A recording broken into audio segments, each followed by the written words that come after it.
Welcome Vintage Hollywood Archive. Gene Kelly was never very popular as a singer, even though he did cut records and was seen in movie roles in which he sang. Rather, it was his work on screen as a dancer, choreographer, and director that allowed him to exert a key influence over the popularity of certain song catalogs in the mid-20th century. Apparently, the iconic choreographer was quite the exacting director. The star of Singin' in the Rain was a hero to his fans, but behind the public mask dwelt an insecure and bad-tempered man who loved younger women. Was Gene Kelly's career almost cancelled by his liberal politics? Make sure to watch the video until the end and leave your thoughts in the comments. If you're new here, join our wonderful community by subscribing to the Vintage Hollywood Archive channel. Gene Kelly, creative genius. Gene Kelly was an American film actor and director whose athletic style and classical ballet technique transformed the film musical. He boldly blended solo dancing, mass movement, and offbeat camera angles to tell a story in purely visual terms. Athletic and energetic, Kelly was the king of the musicals in the 1940s and 50s. Not only did Kelly star in some of the genre's most famous films, he worked behind the scenes, breaking new ground with his choreography and direction. They may say that true genius only comes around once in a generation, but when it comes to a performer like Gene Kelly, it seems that even in the 2 decades since his death, there's been no one who can match his talent. He was not simply a gifted dancer and a handsome movie star. He was a pioneer of film choreography who constantly refined the way dance was shown on film. However, did he push himself and others over the limit? Since the decline of the movie musical in the 1950s, Hollywood actors who can truly dance are few, leaving Gene Kelly to maintain his legacy. Though he was often compared to his peer, Fred Astaire, the truth is, Astaire was far more focused on his own dancing rather than innovating the form of dance on film. They also had major personality differences that would cause their peers and fellow actors to much prefer Astaire to Kelly, with many even despising him. With such classic movie musicals as Singin' in the Rain, Anchors Aweigh, On the Town, and An American in Paris, Gene Kelly came to symbolize American post-war optimism. In a t-shirt and khakis, he brought a muscular athleticism to dance, worlds apart from the top hat, white tie, and tails elegance of Fred Astaire. Gene Kelly did have a 103-degree fever when he filmed the iconic dance sequence in the 1952 MGM movie musical Singin' in the Rain, but milk was not added to the puddles. He wanted to be known for changing the look of dance on film. He choreographed and performed, including the alter ego number from CoverGirl in 1944, where he dances with himself through a double exposure of the film. The double exposure technique had never been tried before. It was an incredible feat. The dancing and the camera movements in that number were synchronized with the musical beat, as was a number in the 1945 movie Anchors Aweigh, where Gene Kelly danced with the cartoon character Jerry the Mouse. 24 drawings of the mouse were needed for every second of the dance. CoverGirl was a turning point in Gene Kelly's career because MGM never loaned him out to another studio again. He also gave up the idea of returning to Broadway, deciding instead to dedicate himself to a career in Hollywood. The problem with showing dance on film is that it is two-dimensional. To combat that, Gene Kelly choreographed his dancers so they were constantly moving toward the camera, and he kept the dances shorter than they would have been on stage. He also used light and color to add a sense of third dimension. Gene Kelly insisted that the full figures of his dancers be filmed rather than allowing the camera to focus only on the feet or arms. He would cut the film on a dancer's turn so the audience would be less aware of it. He also was trying to create a particular American style of dance, so he preferred to choreograph to music by American writers such as Cole Porter, Richard Rodgers, and Lawrence Hart and Irving Berlin. "Funny thing," Kelly once said with his usual disarming simplicity, "we Americans are extremely afraid of the word graceful applied to men. I've never seen an athlete who was not graceful, from a football player running with the ball to Mickey Mantle at bat, and moving with grace means you're relaxed. Best way to be." Gene Kelly's athletic style transformed the movie musical and did much to change the American public's conception of male dancers.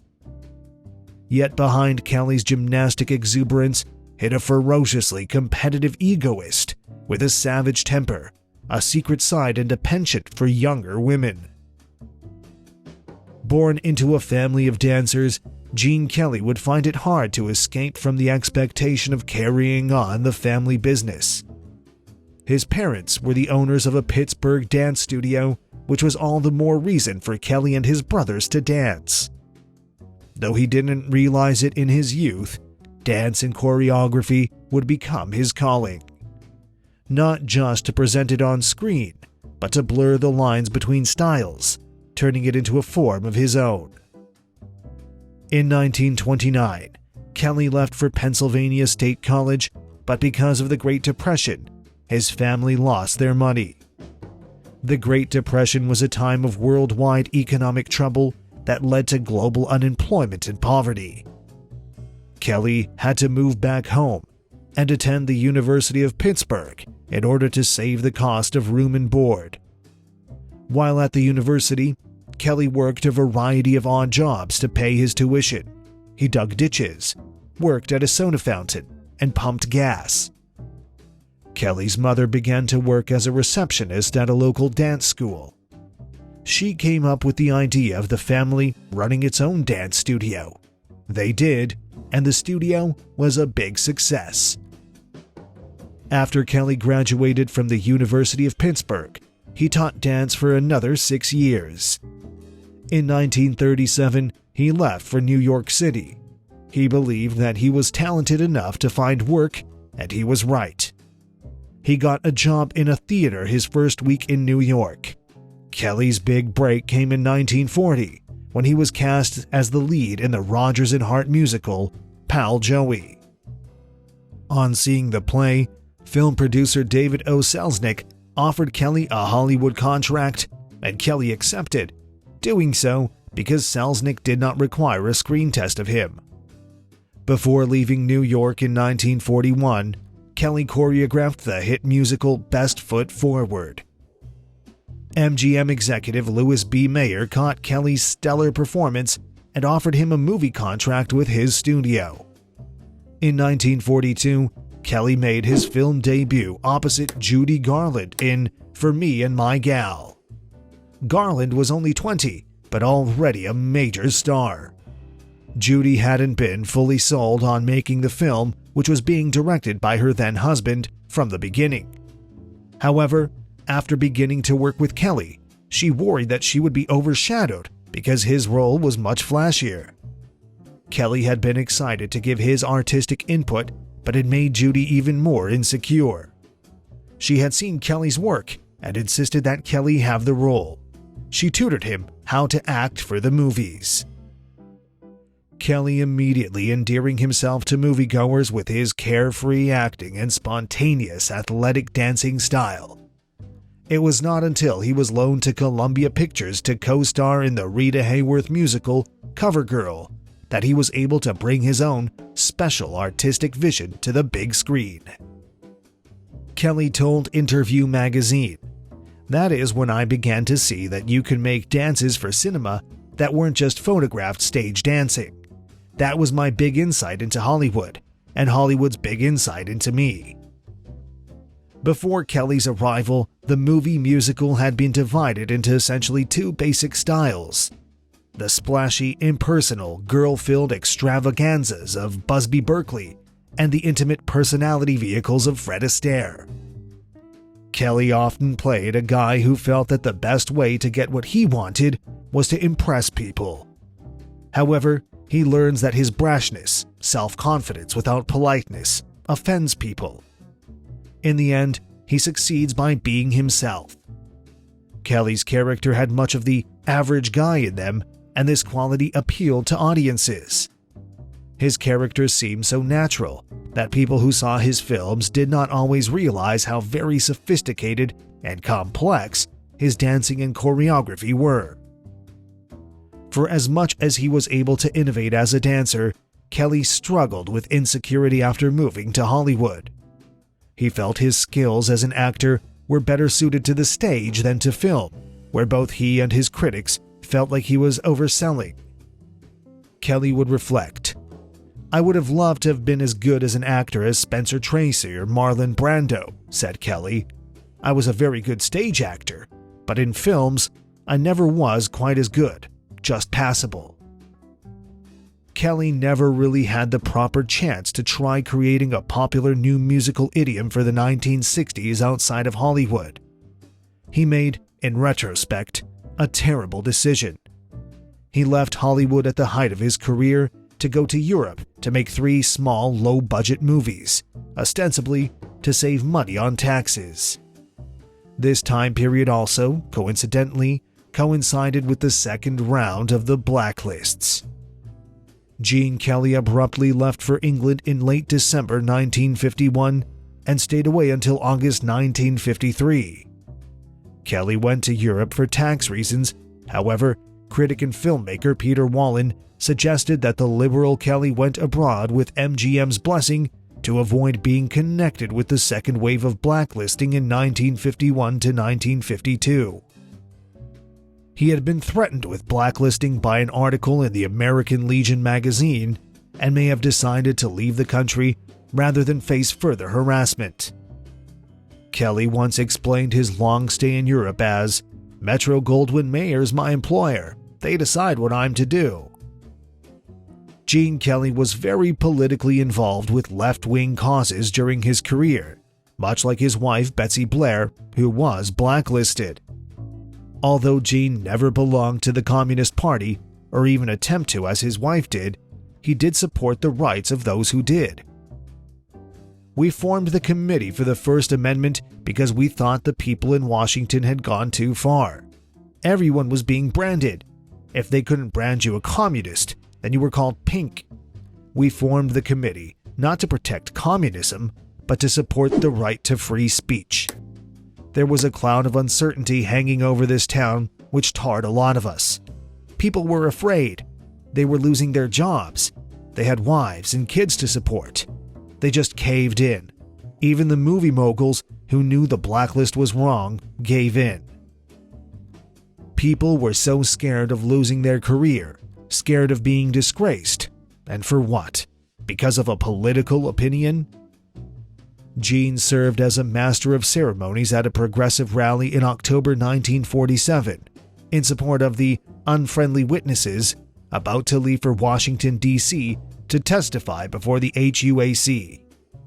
The committee bought their own full-page ad in Variety magazine in October 1947. Gene participated in this as well.